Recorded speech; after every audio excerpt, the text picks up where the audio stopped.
నా ఏం పేరు మీ పేరు? నా పేరు రాకేష్ కుమార్ అన్న. ఏం చేస్తూ ఉంటారు? బిజినెస్ అన్న. ఎంతకాలంగా ఇక్కడ ఉంటున్నారు?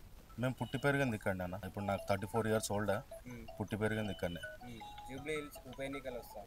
అవును. ఏ పార్టీ గెలిచే అవకాశం ఉంది? అన్ని పార్టీలు హడావుడిగా అన్ని ప్రచారాలు చేస్తూ ఉంటారు.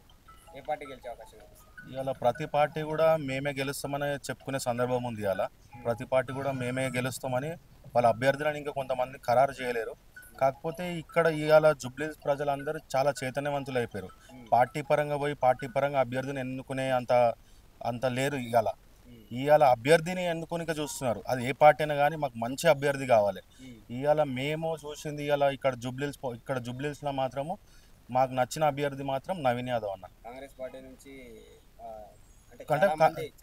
చాలా మంది ఉన్నారు కానీ వాళ్ళు చేసిన యాక్టివిటీస్ వేరే, నవీన్ అన్న చేసిన యాక్టివిటీస్ వేరే. ఇక్కడ వాళ్ళు ఏంటంటే నిన్న మొన్న వచ్చారు ఏదో చేస్తున్నారు కానీ నవీన్ అన్న నేను దగ్గర ఒక 15-16 ఇయర్స్ నుంచి చూస్తున్నాను నవీన్ అన్నని.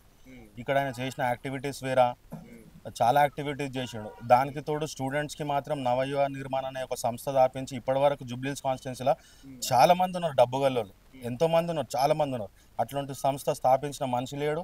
అట్లా స్టూడెంట్స్కి కానీ ఇలా పేద ప్రజలకు కానీ ఇట్లా సాయం చేసిన వ్యక్తి మాత్రం జూబ్లీహిల్స్ కాన్స్టిట్యున్సీలో మొట్టమొదటి ప్లేస్లో నవీన్ అన్న నిలబడతాడు. కాంగ్రెస్ నుంచి నవీన్ అన్న వస్తే ఖచ్చితంగా గెలిచే అవకాశం ఉందా? కాంగ్రెస్ నుంచి టికెట్ ఇస్తే 110% గెలుస్తాడు. ఏదైతే గవర్నమెంట్ వచ్చి 2 సంవత్సరాలు అయిపోయింది, 2 సంవత్సరాల నుంచి కొన్ని పథకాలు తీసుకొని వచ్చింది కాంగ్రెస్ ప్రభుత్వం. ఆ పథకాలన్నీ అందుతున్నాయా మీకు? అందుతున్నాయి. దానికి కూడా నవీన్ అన్ననే చొరవ తీసుకొని మరీ చేపిస్తున్నాడు. మేము చూస్తున్నాం కదా. ఇప్పుడు మేమే కొంతమందిని తీసుకొని వెళ్తున్నాం. ఎవరైతే పేద ప్రజలు ఉన్నారో అవి ఎవరికైతే ఎలిజిబుల్ ఉన్నాయో వాళ్ళకి నవీన్ అన్న చొరవ తీసుకొని రాకపోతే మరీ తీసుకొని దగ్గర వెళ్ళి మరీ చేపించి దాని ప్రాసెస్ ఏంది, ఎట్లా పోతే వస్తుంది, ఏ విధంగా దాన్ని అప్లై చేయాలని అన్ని చొరవ తీసుకొని ఆయన చేపిస్తూ ఉన్నాడు. చేపించి పేద ప్రజలకు అందే విధంగా ఆయన చొరవ తీసుకుంటున్నాడు. అది మేము దగ్గర ఉండి చూసినాం. అంటే ఈ 2 ఏళ్ల రేవంత్ రెడ్డి గారి పరిపాలన ఎలా అనిపిస్తూ ఉంది? రేవంత్ రెడ్డి పరిపాలన బాగానే ఉంది. ఇప్పుడు ఆయన దగ్గర దాకా మాట్లాడేంత వ్యక్తిని కాదు నేను. ఇప్పుడు ఇక్కడ నా లోకల్ జూబ్లీహిల్స్ కాన్స్టిట్యున్సీ పరంగా మాత్రం అయితే నవీన్ అన్న అన్ని చొరవ తీసుకుంటున్నాడు, అందరికి అండగా ఉంటాడు. అన్న అంటే నేను ఉన్నా అని ప్రతిదానికి వస్తాడు. ఏ ఆపదలో పోయినా కూడా ఆయన ఎప్పుడు వెల్కమ్. ఎవరైనా కానీ ఆల్వేస్ వెల్కమ్. ఈ పార్టీ ఎవడు వస్తేనే నేను చేస్తా, ఈ పలానా పార్టీ నా పార్టీ మనిషి, నాకు పనిచేసిన మనిషి అయితేనే హెల్ప్ చేస్తా అన్నాడు. ఎవరైనా కానీ ఆపదలు అన్న అని పోతే అన్న ఖచ్చితంగా హెల్ప్ చేస్తాడు.